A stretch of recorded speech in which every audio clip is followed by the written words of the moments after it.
is Math 1033 Intermediate Algebra Chapter 5 Section 7, but it really encompasses Section 5 and Section 6 as well. They're assuming that in Section 5 and Section 6 you already know how to use those three factoring techniques. There are only 5 factoring techniques, so I'm going to review the first 3, and I've got example problems here so you can go back and look. The first one is greatest common factor, and to be honest with you, this is the first thing you look for in any factoring problem, because if you can simplify the problem by greatest common factor first, that's what you want to do. So you check every problem for simplification of greatest common factor. Greatest common factor means, now here's our problem. This is example 3, page 297.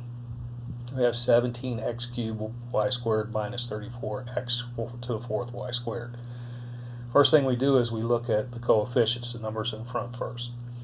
What's the largest number that divides into both of those evenly? Happens to be 17, so we're going to bring a 17 out. When we divide 17 by 17, we get 1. When we divide 34 by 17, we get 2. That's the hard part. The variables are easy. We take the smallest amount of the variables, and that variable must be in every term. Here we have 3 x's, here we have 4 x's. Take the smallest, so we're going to take 3 x's from here, which leaves a 1. Take 3 x's from here, which leaves us an x. We look at our y's. We have 2 y's here, 2 y's here, so we're going to take 2 y's from each. So this is a 1 here, a 1 here, and thus we factored this by greatest common factor. See, if you were to take 17x cubed y squared, multiply back times 1, you get this. If you multiply this back here, you get this. You can always check yourself.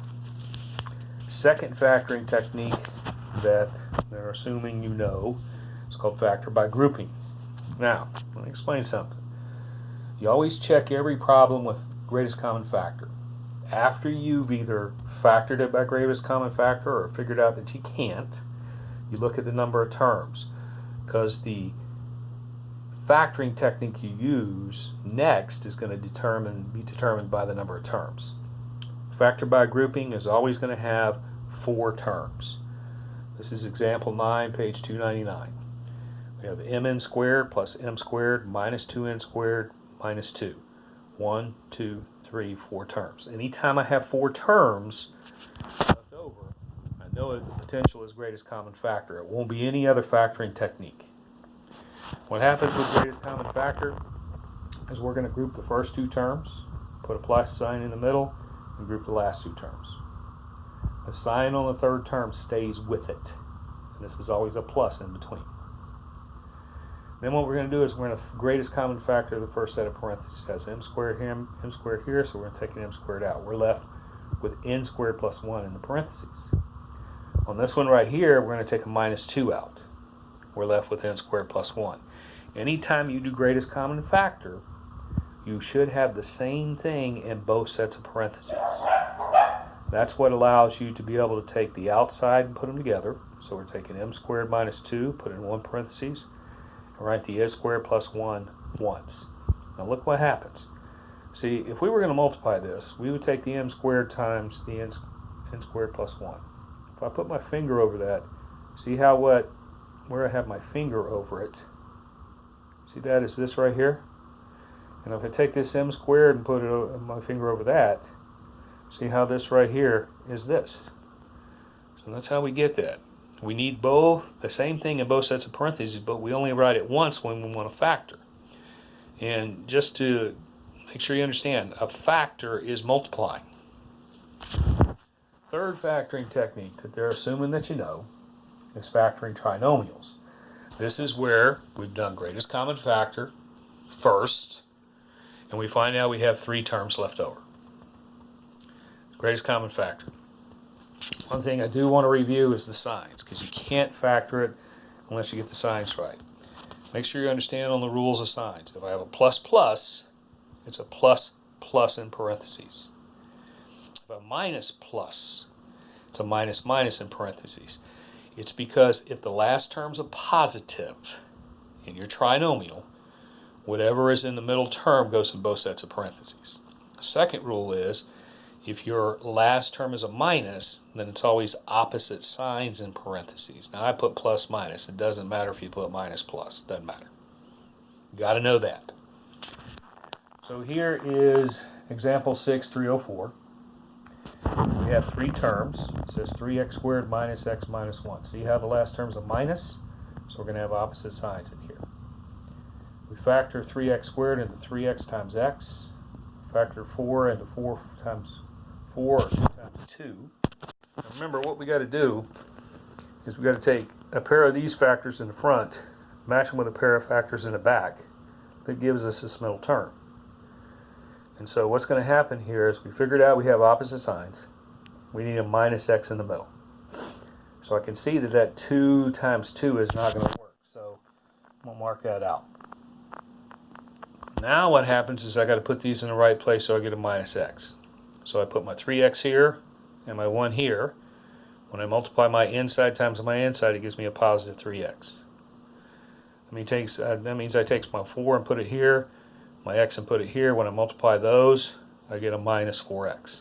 So it's always outside times outside plus inside times inside that gives me this middle term. That's how you check yourself always. And you've got to be able to factor. So let's review what we've done so far. First step is to always look for greatest common factor. If I have it, I want to factor it out. If I don't, I move on and count the terms. If I have 4 terms, I'm going to factor by grouping. If I have 3 terms, I go to factoring by factoring trinomials. Remember how to get your signs in trinomials. Remember also, this is a trial and error type thing. I wish there was a way that I could say do this, do this, do this, and you get your answer. You don't. You got to factor the front term, factor the back term. Then you're looking for a pair of these in the front and a pair in the back to match up to give you this middle term. And it's always outside times outside plus inside times inside. All right. So 5-7 deals with the last 2 factoring techniques. The first one is difference of squares. All right, now, again, after you've done greatest common factor, you look at the terms. If it only has 2 terms, then it's either going to be difference of squares or down here, sum of cubes or difference of cubes. You can recognize which one it is because for difference of squares, they've got to be perfect squares. For difference or sum of cubes, they've got to be perfect cubes. So you got to know your perfect squares and your perfect cubes. Really pretty simple. Take the square root of x squared, I get x. I put it in the front. Opposite signs, take the square root of 9, I get 3. I put 3 there, I'm done. Reason it's called difference of squares. Difference is the answer to a subtraction problem, which is what we have here. Difference of 2 squares. And if you multiply this back, this is why it works. Because if I go x times x, I get x squared. If I go x times plus 3, I get 3x. If I go minus 3 times x, I get minus 3x. See how minus 3x and plus 3x cancel each other out? And of course we get minus 9. Alright, so here's a problem like I was talking about before. Right now, we got to do factor by grouping. Greatest common factor. See, I can take a 2 out of the 50 and an 8 out of the 2 out of the 8. So I bring it out. Now I have 2 terms. They're perfect squares, so this is difference of squares. Take the square root of 25. I get 5 in the front. Opposite signs. Take the square root of 4y squared. I get 2y. So it becomes 2 times 5 minus 2y times 5 plus 2y. I come down here to sum of cubes and difference of cubes. I got to know these formulas. Sum of cube is a perfect cube plus a perfect cube. And it starts off with the sign that's there. So this is a plus, so this is a plus. It's x plus y. Then it goes to x squared. From the plus, we go to the minus, xy plus y squared. If it were difference of cubes, we would start off with a minus, still xy. See how the terms are the same? The signs are only changing. And it goes to x squared plus xy plus y squared. Here's sum of cubes. Okay. First of all, I'm looking at it to see if I can factor it out. Greatest common factor, can't. Only has 2 terms, so it's either difference of squares or difference of cubes. Perfect cube, so it's sum of cubes. Now remember, we don't have a sum of squares. If I have a sum of squares, it's undefined. Can't have x squared plus 9. That means it's undefined. So what happens here is I take the cube root of p cubed and I get x equals p. Take the cube root of 27 cubed and I get 3 cubed. I'm just going to take this p and put it in place of x and all up here. I'm going to take this 3q, put it in place of y here, and that's what gives me p plus 3 cubed, p squared minus 3p cubed plus 9q squared, because it's 3q squared. You got to know these 5 factoring techniques, especially for chapter 6, because we're getting into chapter 6, and every section in chapter 6 deals with factoring.